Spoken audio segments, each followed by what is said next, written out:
শীত মানেই কিন্তু বাঙালির ঘরে ঘরে হরেক রকমের পিঠাপুলির উৎসব। তো আমি আজকে বানিয়ে ফেললাম দুধ চিতই। আমার ছেলেদের খুবই পছন্দ।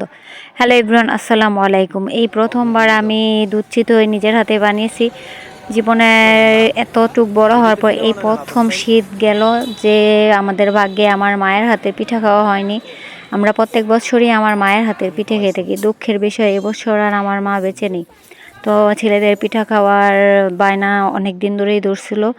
তো সেজন্য আজকে পিঠা বানানোর উৎসবটা শুরুই করে দিলাম। তো ছেলে আর ছেলের বাবা মিলে চাল কেনার জন্য বাজারে চলে গিয়েছে। আর আমি সকালবেলা ঘুম থেকে উঠেই ফ্রিজ থেকে দুধ নামিয়ে নিয়েছি। আর ছেলে আর ছেলের বাবা মিলে চাল ভাঙাতে চলে যাচ্ছে। আগে আমরা যখন ছিলাম তখন আমাদের মা চাচিদের দেখতাম তারা কালছেতে চাল কুটিয়ে তারপর গুঁড়ি বানিয়ে পিঠা বানাতো। আর এখন আমাদের কাছে চাল ভাঙানোর মেশিন আবিষ্কার হয়ে চাল ভাঙানোটা খুব ইজি হয়ে গেছে। আগে অনেক কষ্ট করে চাল কুটে তারপর গুঁড়ি বানিয়ে পিঠা বানাতো। আর ওই পিঠাগুলো খাওয়ার কিন্তু স্বাদই ছিল অন্যরকম। এখন বিজ্ঞান ও প্রযুক্তির সাহায্যে নানান ধরনের মেশিন, নানান ধরনের কিছু আবিষ্কার হয়েছে, আমাদের কাজকে অনেক ইজি করেছে। তারপরও আমরা সচরাচর বাচ্চারা আবদার করলে আমরা বানিয়ে দিতে চাই না আলসেমির কারণে। তো চাল ভাঙায় নিয়ে আইসা পড়ছে। তো এখন পিঠা বানানোর জন্য গোলাটা আমি রেডি করব। এখানে আমি হালকা কুসুম গরম পানি নিয়েছি। আর এখন ডোটা একটু শক্ত করে তৈরি করে নেব, কারণ এটাকে আমি পাটায় পিষে নেব। পাটায় পিষে নিলে একটা হয় কি যে পিঠাগুলো অনেক সুন্দর সফট হয় আর কাঁচাও থাকে না। অনেক সময় আমরা গুঁড়ি ভাঙায় আনার পর পিঠা বানালে চিতই পিঠাটা কিন্তু হতে চায় না। তো সেই জন্য আমি পাটায় বেটে নিতেছি। পাটায় বেটে নিলে কিন্তু কোনো ভয় থাকে না, অনায়াসেই পিঠাটা ফুলকো ফুলকো হয়ে যায়।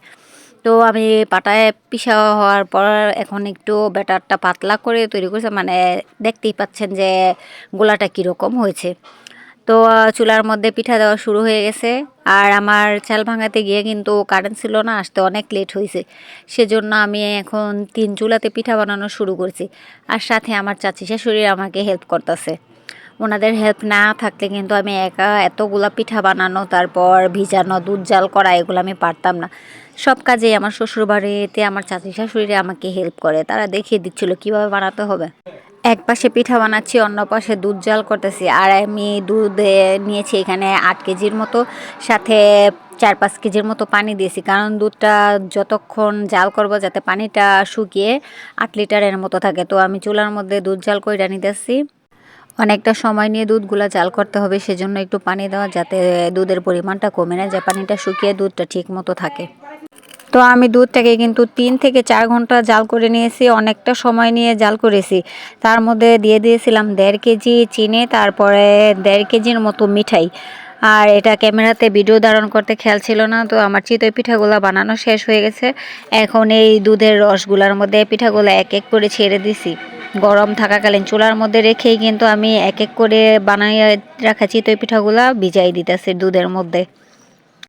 আমি মোটামুটি সব ধরনের পিঠাই অল্প স্বল্প বানাতে পারি। তো এখানে বেশি পরিমাণে নিয়েছি, কারণ আমার বাবার বাড়িতে দিব, তারপর বাড়িতে সবাইকে দিব। সেজন্য এখানে আমি 8 কেজি দুধের মধ্যে এখানে 50 থেকে 55টা পিঠা ভিজাইছি।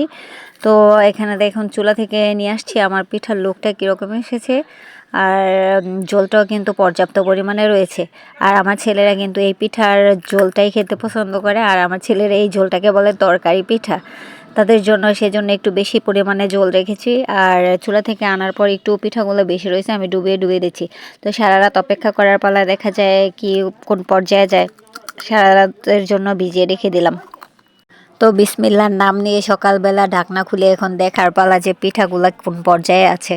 তো মাশাআল্লাহ আমার পিঠাগুলো কিন্তু একদম সুন্দর হয়েছে। আমি তুলতেও ভয় পাইতেছিলাম যে এতটা সফট হয়েছে, তুলতে গেলেই ভাঙা যাইতেছে, ওইরকম পর্যায়ে চলে গেছিলো।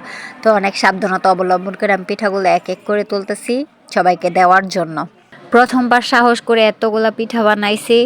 আর 2টা হাঁড়িতে ভিজানো হয়েছে, একটা বাসায় দেওয়ার জন্য আর একটা নিজেদের খাওয়ার জন্য। তো আমার ছেলেরা খুব আনন্দ করে খাচ্ছে। তাদের খাওয়া দেখে আমার যত কষ্ট আছে সব এক নিমিষেই শেষ হয়ে গেল। আমার ছেলেরা কিন্তু অনেক মজা করে খাচ্ছে। আর পিঠার এত সুন্দর গ্রান বের হইতেছিল যা বলার বাইরে। বলে এটা তরকারি পিঠা। আপনার তুমি কি খাচ্ছ? তরকারি পিঠা। এইও খাচ্ছেন না কেন? খেয়ে টেস্ট করে দেখেন কিরকম হলো। আলসেমি লাগতেছে খাইতে বাবা, তুমি বুঝতে পারলা?